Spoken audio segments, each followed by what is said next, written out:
दोस्तों, हमारे जीवन में हर रिश्ते का एक अलग महत्व होता है। हर रिश्ते के लिए एक अलग स्थान होता है। हर रिश्ते का एक मतलब होता है और हर एक रिश्ते का एक सफर होता है।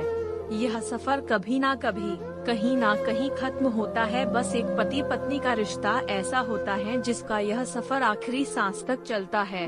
आधुनिक विज्ञान के जमाने में हमने बहुत ज्यादा तरक्की कर ली। हम बहुत होशियार हो गए, लेकिन कभी कभी हमारे जैसे होशियारों को भी कुछ गवार लोग ऐसे मिल जाते हैं जो हमें काफी कुछ सिखा जाते हैं। बस अभी 1 महीने पहले की ही तो बात है। घर के पिछले भाग में माटी डालने का और प्लांट्स लगाने का काम रमन और कला इन पति पत्नी के जोड़े को दिया था। पहले दिन दोनों आए। दोनों ने खूब अच्छा काम किया। दूसरे दिन सिर्फ रमन आया। शायद कला बीमार होगी। उस दिन दोपहर में मेरे साथ खाना खाने के लिए मैंने रमन को बहुत आग्रह किया। कई बार उसे कहा कि मेरे साथ खाना खा लो, लेकिन वह माना ही नहीं। वह बोला कला नाराज हो जाएगी। मैं बोला अरे रमन, तुम कितना डरते हो अपने बीवी से।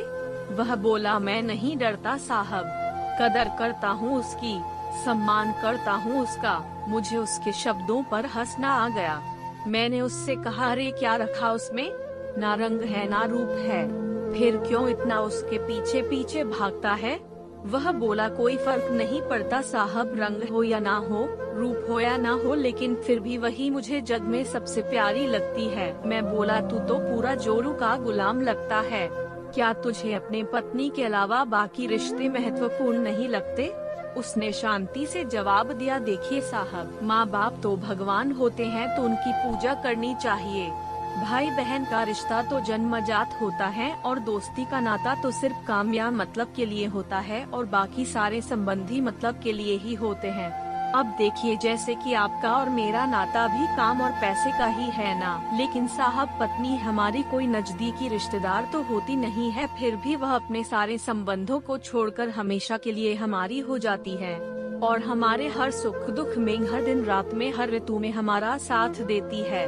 आप मानो या ना मानो, पत्नी सिर्फ एक रिश्ता नहीं है, वो कई रिश्तों का भंडार है। जब वह हमारी हर इच्छा पूरी करती है, हमारी देखभाल करती है, हमको लाड़ लड़ाती है, तब वह किसी माँ की भूमिका निभा रही होती है। जब वह हमें अपने वर्तमान परिस्थिति की समझ देती है और जब हम अपनी कमाई उसके हाथों में लाकर देते हैं, तब हमें विश्वास होता है कि वह उसका सही इस्तेमाल करेगी और हमारे साथ कुछ बुरा नहीं होने देगी। तब वह बाप की भूमिका निभा रही होती है। जब वह हमारे बारे में चिंतित होती है और जब वह हमें हमारी गलतियों को बताकर उसे सुधारने का मौका देती है, तब वह किसी बहन की भूमिका में होती है। जब वह हमें अपनी नई नई इच्छाएं बताती है, हमसे किसी चीज की मांग करती है, नखरे करती है, रूठती है, जिद करती है, तब वह किसी बेटी जैसी होती है। जब वह हमें कुछ नया सिखाती है, हमसे झगड़ती है, तब वह किसी दोस्त की तरह होती है। जब वह हमारे घर की और हमारे रिश्तेदारों की सबकी जिम्मेदारी अपने सिर पर उठाती है, तब वह मालकिन होती है। सबसे जरूरी, जब वह सारी दुनिया को और यहाँ तक कि अपने बच्चों को छोड़कर भी जब हमारी बाहों में आती है, तो वह हमारी पत्नी, प्रेमिका, हमारी जान, हमारा श्वास बनती है।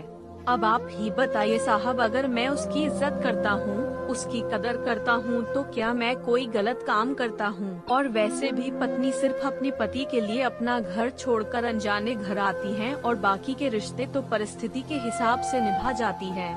देखिए साहब, मैं ज्यादा पढ़ा लिखा तो नहीं हूँ, लेकिन जिंदगी ने मुझे इतना जरूर सिखाया है कि रिश्तों का मतलब एक दूसरे की कमियों को पूरा करना होता है। नहीं तो अगर आप भी नाकमियों वाले किसी इंसान को ढूंढने बैठोगे तो जिंदगी भर अकेले रह जाओगे। देखिए साहब, बीवी अगर धरती बनकर इतना बोझ उठा सकती है, अपनी तपस्या की अग्नि में तप सकती है, तो पति को भी शांत और उतना ही बड़ा विशाल आसमान की तरह बनना पड़ेगा, जो उसे समय समय पर प्यार की बारिश से भिगोता रहे। ठीक है साहब, बहुत देर हो गई है, मैं जाता हूँ, कहकर रमन वहाँ से जाने लगा और मैं उसको पीछे से जाते हुए देखता रहा।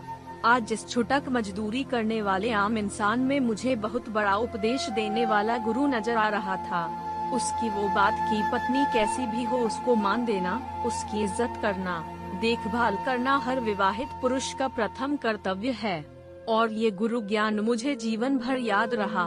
उम्मीद है इस कहानी ने आपके दिल में अपने जीवन साथी का स्थान और भी ज्यादा मजबूत कर दिया होगा। तो दोस्तों, आपको ये कहानी कैसी लगी हमें कमेंट करके जरूर बताइए।